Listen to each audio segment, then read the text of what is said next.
balik lagi di Indo Posko Channel dalam program OMG, Obrolan Mahasiswa Gaul. Selamat pagi, siang, dan sore untuk para viewers yang ada di mana saja. Oke, kemarin kita udah bahas yang personal-personal, udah bahas politik juga. Hari ini kita mau bahas tentang salah satu kasus yang menurut gue itu bikin merinding dan gue nggak habis pikir banget sama ini kasus. Apa tuh? Jadi di akhir Mei kemarin itu terungkap salah satu grup Facebook fantasi sedarah, yang itu isinya orang-orang yang menyalurkan fantasi mereka, yang mana sedarah itu sekeluarga, sama tangga juga ada gitu ya, sepupu. Dan di dalam grup itu tuh konten tersebut selain dipamerkan, misalnya siarkan gitu, di post ke semua anggota grup, diperjualbelikan juga. Gitu. Oke, tapi sebelum itu kita kenalan dulu ya guys. Gue Adinda, gue Cindy, Gue Salsa, gue Amanda. Oke, kita langsung aja deh masuk ke kasusnya. Kita membahas apa sih hari ini dengan tentang kasus itu gitu.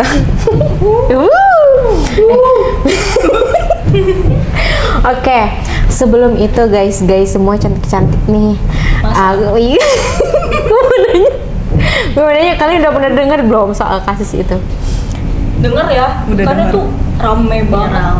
banget. Terus jijik banget nggak sih, kayak Kaget, apa ya? jijik. Waktu ini pertama kali ngelihat jijik gitu. Iya, Jijik, kaget, kayak kok ada ya orang yang kayak gitu? Bener-bener kayak menakutkan. iya, nggak habis pikir gitu nggak sih? Kok ada gitu?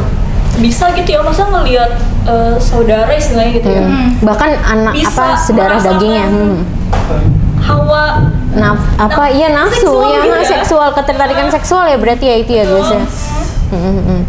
Itu apa namanya, kabarnya emang ini kan, apa namanya, para tersangkanya tuh udah kena, udah dapet gitu ya. Iya, ada 6 kan kalau nggak salah. Ada 6 itu. Nah, si Dekan ini dia tuh orang yang memperjualbelikan konten-konten yang ada di situ, sama si MR ini nih yang pembuat atau admin dari grup fantasi itu. Serem banget ya berarti ya. Itu apa namanya, enggak, yang gue baca juga itu videonya diperjualbelikan kan. Iya. Jadi apa sih, terus ada yang bikin video asusila juga sama anaknya. Iya ada. Itu loh. Itu. Jadi Anak ibu gitu ya. kok bisa gitu kok ya? bisa Kok gitu ya, ada maksudnya gitu kepikiran buat ngelakuin hal yang yang sekeji itu ya gitu ya, maksudnya balik lagi itu kan anak kita, misal apa namanya, gue punya suami gue punya anak, kita punya anak gitu kan, suami gue melihat anak gue sebagai seorang yang dia suka gitu, tapi in romantic way gitu, sehingga sedarah daging gitu loh, sehingga bisa separah itu gitu. Kita yang melihatnya sebagai seorang anak kan nganggep orang tua tuh rumah gitu ya. Zona aman ya. Safe place. Adanya kasus ini kita ngerasa kayak kok malah begitu Karena gitu. setahu gue juga itu tuh di luar pengetahuan anaknya juga tuh kadang gitu. kan. Maksudnya kayak foto-foto gitu, kayak ih ngelihat dia nih kok jadi pengen ada rasa. Itu umurnya kan masih kecil iya, Kecil banget. dan itu jijik banget sih. Dan ada maksudnya gitu fantasinya yang fetisnya itu fetis ya berarti masuknya ya. Penyimpangan kan, Penyimpangan banget itu. Jadi penyimpangannya sama saudara daging sendiri. Oh my god, parah banget, parah. Terus itu kan kabarnya kasusnya memang lagi didalami ya guys ya. Terus tadi udah apa sih, udah ditemukan 6 tersangka gitu ya tadi, yang bersikap dia, mereka tuh punya andil masing-masing, peran masing-masing dalam grup itu gitu kan. Nah, kalian ini misalnya sebagai Gen Z, sebagai penikmat sosial media gitu ya, gimana sih cara kalian itu menanggapi kasus ini gitu? Mungkin Siapa yang mau duluan? Miris katanya, Miris gimana? menakutkan banget sih menurut aku. Kayak yang aku tadi bilang, kayak seharusnya rumah tuh tempat kita buat pulang gitu kan. Tempat utama pulang, tapi dengan adanya kasus ini ya terus mau kemana gitu kan, kayak nggak ada Kita jadi ada kekhawatiran Iya, sendiri betul. gitu ya. Terus-menerus gitu. Padahal itu kan orang tua gue gitu, maksudnya gue menghormati, gue menyayangi orang tua gue gitu, tapi jadi ada timbul kekhawatiran, orang tua gue kayak gitu nggak ya gitu. Jadi kita jadi trust issue gitu ya sama keluarga sendiri. Kalau lu gimana, Sal, menanggapi kasus itu? Apa justru lu malah menyekip kasusnya kah gitu biar lu nggak melihat gitu karena saking gemeterannya gitu, saking merinding disco gitu. Udah kaget, terus pastinya nggak nyangka ya, pasti setiap ngelihat berita pertama itu pasti bilang nggak nyangka, dan kok ada manusia yang hidup kayak gitu, kok bisa sebejat itu, padahal kayak ibaratnya kayak lu harusnya tuh ngasih kasih sayang ke anak lu tuh full gitu, full-fullan gitu, tapi kok ada gitu untuk ngelakuin hal yang bejat ya, itu maksudnya bejat banget kan untuk itu. Jadi kayak jadinya apa ya, jadi susah ada timbul susah percaya gitu loh. Ini gimana nih dalam kasus ini, terus kita kan kadang-kadang kayak khawatir terus setiap hari gitu, berita ada lagi yang bikin geleng kepala sih. Dan emang yang di highlight itu ya, ini tuh korbannya anak-anak. Iya, dan juga perempuan muda. Iya, dan masih. perempuan muda gitu. Jadi kayak bayangin serem nggak sih, kayak lo masih anak-anak masih sekecil ini nggak sih, kayak Kok udah di udah di bawah 5 tahun juga banyak. iya. Terus kadang kan anak-anak tuh memang belum mengerti ya, mesti apa yang dilakukan orang dewasa kepada dia gitu. Jadi mungkin kalau bapaknya bilang A gitu, dia ngikut iya, aja. iya. Bapaknya ngelakuin ini, dia ikut aja gitu. Jadi dia tidak ada sama sekali rasa terancam atau bagaimana ya, karena ya dia belum ngerti gitu ya, ya. mungkin kayak ya udah dia bapak gue ya, gue percaya gitu, atau itu dia orang tua gue gitu kan, nggak mungkin berpikir kayak dia mau ngelakuin jahatnya sama gue gitu, nggak mungkin berpikir gitu kan kalau masih anak kecil gitu. Bener-bener. Terus yang wanita mudanya juga kayak bahkan sepupu sendiri. Sedih Kakak banget. adik ya. Punya kakak tuh kayak yang ada pengen ketemu dia tuh kan. Atau gitu mana ada Mbak? Kakak lu perempuan apa laki-laki? Laki-laki. Oh iya. Pengen baku hantam. Iya, aku pengen meinikan Hawa ini ya, yang ada ketemu ya kayak. Ya ada mana? Oh iya, kakak lu punya kakak? Gue perempuan. Kalau Lu perempuan, kamu punya kakak? punya adik. Oh, anak sulung, harapan keluarga. Benar berat. Ini aku bantuin. Jadi aku banget ya. yang bisa Oke. Tadi berarti, oh ya Manda, gimana tanggapan lu soal kasus ini sebagai Gen Z? Ya itu Jijik, geli, merinding, disco. disco, kayak gak nyangka gitu, kayak sama kayak yang lain. Kok ada gitu, kok kepikiran sama adik sendiri, sama anak sendiri. Terus berarti kan dari yang tadi udah kita bicarakan ya guys ya, berarti gue sih menyimpulkan bahwa memang si admin ataupun anggota grup tersebut itu sudah menganggap itu hal yang normal, hal yang wajar ya, yang emang gue kan kalau di Facebook kan khasnya itu kan di invite kan ya. Terus kalau sebelum di ACC tuh kita nggak tahu gitu loh, kita udah bisa masuk atau belum, kayak kita nggak bisa ngelihat gitu ya sebelum di ACC gitu. Nah, mungkin nggak sih ada banyak lagi situs-situs serupa seperti itu yang tidak ke publik gitu? mungkin ada ya. Dan karena kan gimana ya, orang tuh banyak banget akalnya gitu kan, kadang suka ngubah nama grup yang seakan-akan tuh dia positif banget gitu grupnya, padahal ya dalamnya itu bener-bener wah bener-bener harus hati-hati dan bener-bener harus banyak kesadaran dan peka juga kan akan hal itu gitu. Soalnya itu kan grupnya ribuan ya, Iya. dan orang ribuan gitu nggak ada yang sadar gitu. Maksudnya kayak ini hal yang salah gitu, lu nggak boleh kayak gini, nggak boleh kayak gini. Tapi kenyataannya kita bahkan tidak tahu soal kasus itu sebelum kasus itu naik. Kasus itu viral. Kayak itu berarti kan mereka sebegitu rapatnya gitu menyimpan rahasia gitu kan. Oke. Tadi kita udah ngomongin soal tanggapan teman-teman Gen Z tentang kasus fantasi sedarah itu ya guys ya. Menurut lo semua nih, kayaknya tegang-tegang banget ini kayak lagi ujian. Takut saking ininya, Saking merinding, ih geli banget sama ya, benar-benar geli banget. Gue sempat baca tahu yang caption yang apa sih? Kalian kalau ngelihat screenshotannya kan banyak ya di X biasanya. Itu tuh ada salah satu screenshotan postingan dari salah satu yang menyebarkan, gue lupa pokoknya namanya, nama Facebooknya siapa gitu ya. Jadi dia tuh ngefoto anaknya dan itu dikasih caption yang anak aku baru umur segini nih. Aku lihat itu. Iya. Sampai viral ya. Yang seperti viral gitu kan ya kayak nanti tunggu umur berapa tahun dulu baru bisa aku doktrin buat suka gitu ya. Lalu setelah kasus itu terungkap, naik nih up nih, dia ngedit postingan itu jadi dihapus gitu yang bagian nanti umur ini aku doktrin suka gitu. Itu dihapus jadi seakan-akan menghilangkan jejak gitu ya. Karena kalau Facebook kan dia bisa ngedit kan. Bisa ngedit postingan gitu. Nah, menurut lo semua nih siapa sih pihak yang harus bertanggung jawab atas adanya kasus ini? pelaku udah pasti. Pelaku tuh pasti Pelaku utama. pasti. Terus juga platformnya juga gitu. Kan harus bener-bener diketatin lagi tuh dan juga harus punya filter supaya nggak ada konten-konten yang eksplisit dan juga kayak penyimpangan gitu. Itu bener-bener harus diedukasi gitu, ada diedukasi, diperketat juga, jangan Ada. sampai hal-hal kayak gini tuh kok bisa dibiarin gitu loh, kok bisa bener-bener ya udah gitu. Jadi kan malah jadi mark gitu kan? Iya, malah jadi mark ya, jadi jatuhnya ya guys. Terus di platform ini juga kayaknya emang grup-grupnya tuh agak banyak yang agak nyeleneh. Ya. Nah, tapi kita nggak tahu gitu kan. Iya.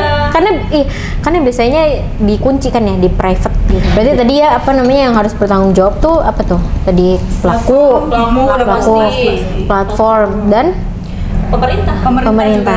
pemerintah Indonesia. Kenapa pemerintah harus bertanggung jawab, guys?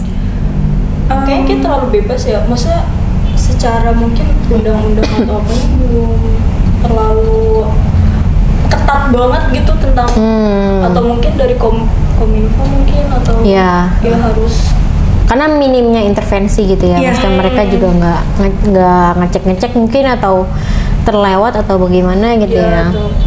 Tapi harusnya dengan adanya kasus ini kan jadi ada gebrakan baru gitu loh buat pemerintah supaya gimana sih akhirnya kalau tidak terjadi kasus-kasus serupa gitu yang bisa naik gitu kan, yang bisa nge-up gitu kan. Dan juga kayaknya kita juga berikut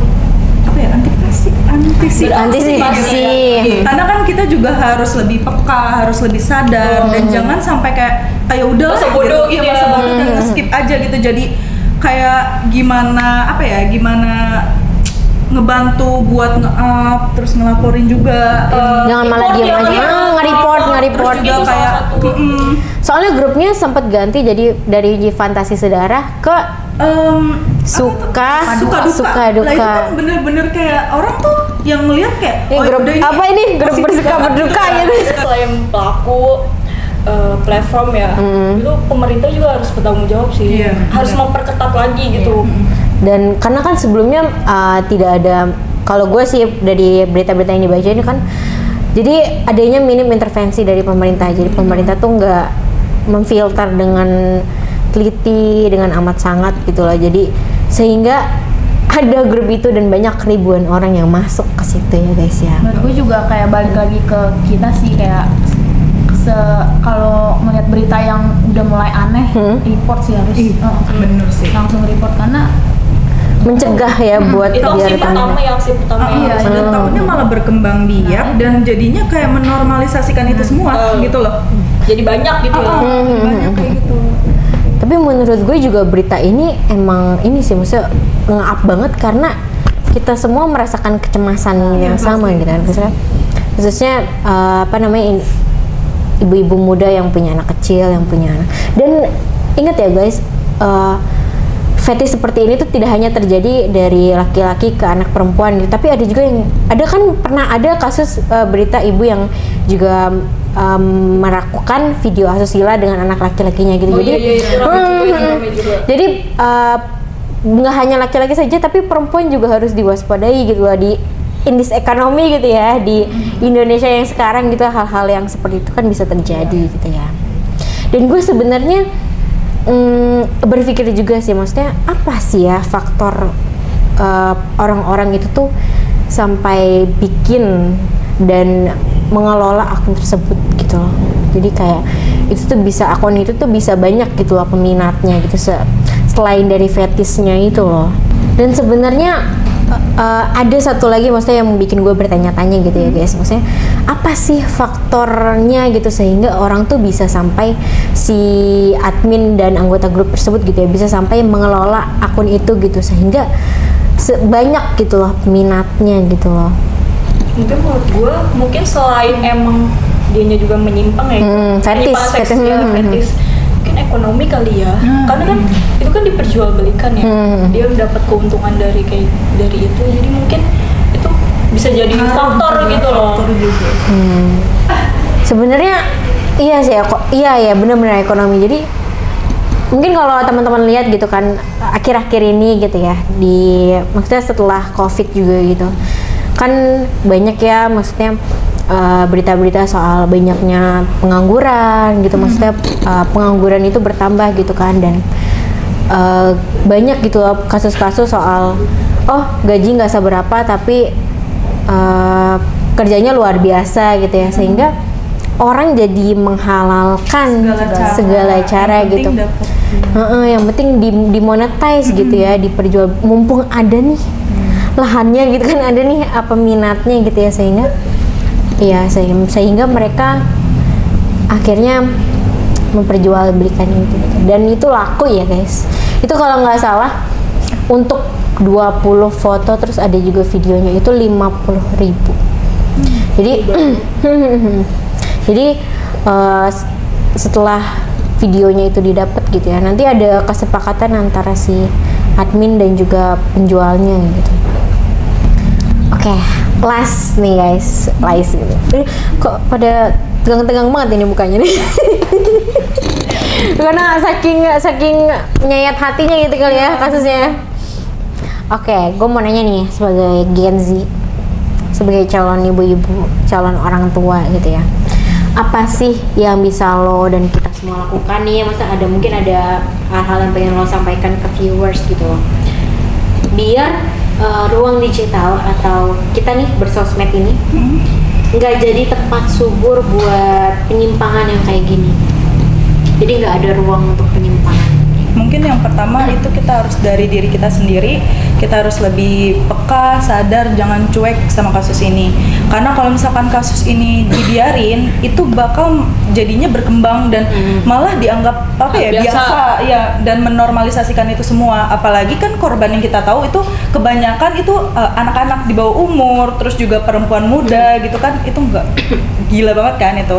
Dan yang kedua, mungkin kita bisa edukasi ke sekitar kita gitu, teman-teman atau orang-orang yang di sekitar kita, supaya lebih memfilter dan lebih kayak jangan sampai hal-hal kayak gini tuh dicuekin gitu. Kita harus tahu nih, karena kita nggak berdampak gitu. Dan juga kan karena orang itu kadang nggak semua orang itu bisa membedakan bebas ekspresi itu seperti apa gitu kan. Adanya konten ini tuh kan bener-bener mungkin bukan manusia kali ya yang ngerjain gitu ya, saking nggak manusiawi. Kok bisa gitu. Dan mungkin yang ketiga itu juga kita harus punya empati lebih kepada korban. Jangan sampai kita malah menyalahkan korban sih. Memberi ruang buat korban ya. Kalau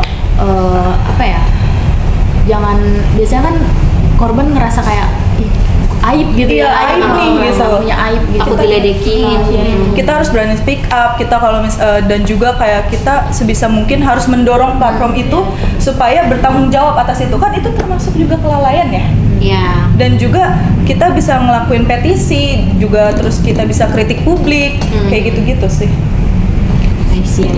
Tapi memang terakhir itu sudah ditutup ya. Tapi ya foto-fotonya dan video-videonya masih ada gitu ya, dan ketika nanti kasus ini pun sudah mencapai finalnya, trauma dari korban yang masih anak-anak dan wanita-wanita muda itu juga tidak akan hilang kemungkinan hingga mereka tuh akhir hayat gitu ya, dan itu akan selalu mereka ingat terus gitu bahwa mereka pernah mengalami kejadian setraumatis dan sebejat itu oleh keluarga kandung, oleh kerabat mereka sendiri gitu. Oke, kita akhiri obrolan OMG hari ini. Semoga yang gue dan teman-teman gue obrolkan tadi bisa jadi salah satu media ekspresi kami bahwa kami sangat miris dan sangat tersayat banget dengan adanya kasus ini. Kita jumpa lagi di OMG selanjutnya. Dadah.